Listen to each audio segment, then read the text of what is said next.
bienvenue dans cette... bonsoir, bonjour, ça dépend de quand vous regardez la vidéo. Et bienvenue dans cette vidéo où on va tout simplement explorer, essayer de trouver des bêtes, et notamment des araignées qui sont pas connues, ou très peu connues. Et donc là, si je filme de nuit, c'est parce que la première araignée qui nous intéresse a une activité nocturne. Il s'agit de l'épère des fissures ou de l'épère nocturne. Et donc je me balade actuellement pour vous en trouver. Parce que, comme son nom l'indique, c'est une araignée qui ne sort que la nuit.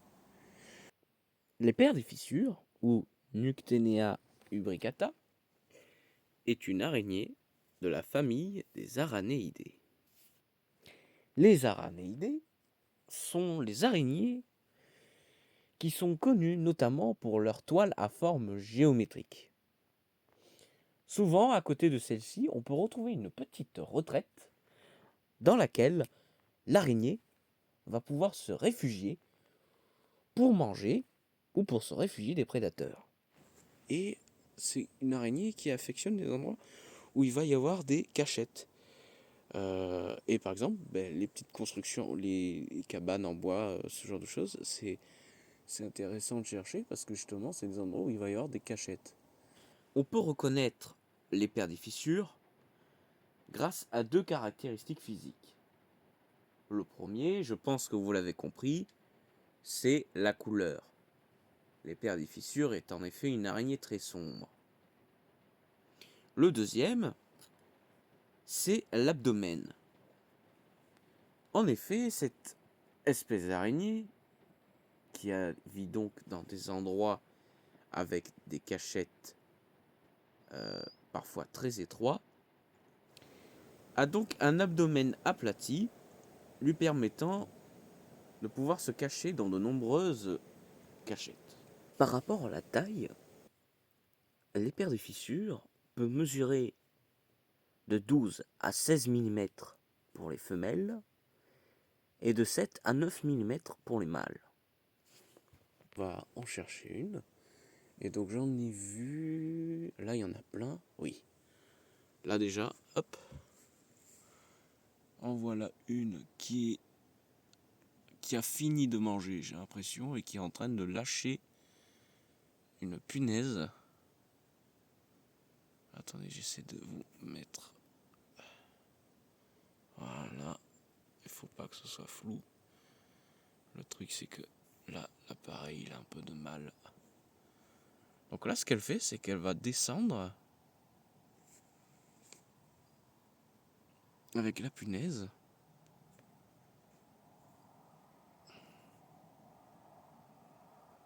Et elle va la lâcher à un moment donné, la punaise. Parce qu'elle a certainement fini de se nourrir de la punaise.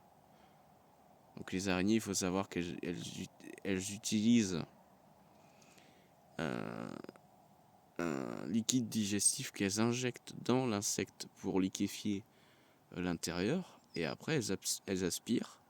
Et c'est comme ça qu'elles se nourrissent en fait. Concernant la période d'observation de l'épère des fissures, on peut l'observer toute l'année, même si un pic de population a lieu pendant les mois de juin, juillet et août. Alors par rapport à la dangerosité, comme vous pouvez le voir, rien du tout, hein, puisque je la pose sur ma main, comme vous voyez, elle me mord pas. Elle me mord pas, elle bouge pas, elle fait la morte, elle fait toujours la morte. Donc pas de problème de dangerosité, c'est une araignée qui est pas du tout agressive. Donc aucun problème. Voilà, vous voyez, elle est dans ma main. Ah, vous voyez, elle est dans ma main. Elle est un peu plus grosse que celle juste avant, mais elle n'est pas énorme non plus, hein, encore petite. Mais vous voyez, aucune agressivité. Hein. Là, elle attend juste que ça se passe, et puis voilà. Hein. Vous voyez, il n'y a aucun danger, il n'y a aucun souci. Donc, c'est pas une araignée qui va chercher à mordre pour rien. Donc voilà. Donc là, pareil, elle, je vais la mettre à côté de sa toile pour qu'elle puisse reprendre sa vie tranquillement. Et puis voilà. En effet, les araignées de la famille des araignéidés sont extrêmement vulnérables une fois sorties de leur toile.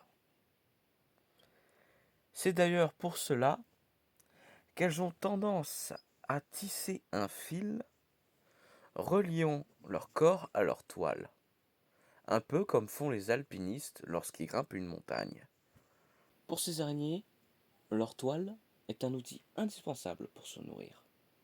De plus, elles ne sont pas forcément très à l'aise pour se déplacer sur le sol ou sur d'autres surfaces. C'est pour ça qu'il est important de noter qu'il est préférable d'éviter de retirer une araignée de sa toile.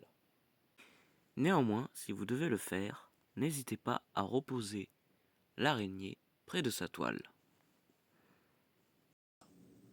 Donc on va la laisser tranquille maintenant et puis mine de rien, ces trucs-là, c'est de très bons anti-moustiques.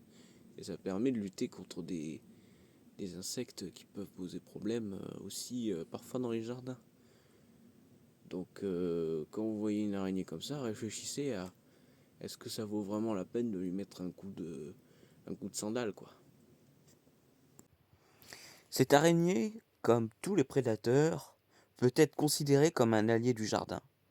Car en effet, de par son action de prédation, elle contribue au contrôle des éventuels ravageurs qui peuvent s'attaquer à vos plantations.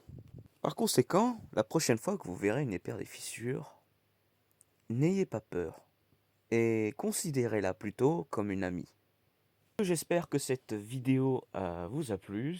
Donc, comme vous l'avez compris, c'est une première vidéo d'une série de vidéos qui va parler de différents animaux qu'on peut avoir dans son jardin et des actions qui peuvent mener, du rôle écologique qu'ils peuvent avoir. Et la prochaine vidéo parlera d'un reptile, cette fois-ci, le lézard vert occidental. Je vous souhaite une bonne journée, soirée, cela dépend de quand vous regardez la vidéo. Et à bientôt pour une nouvelle vidéo.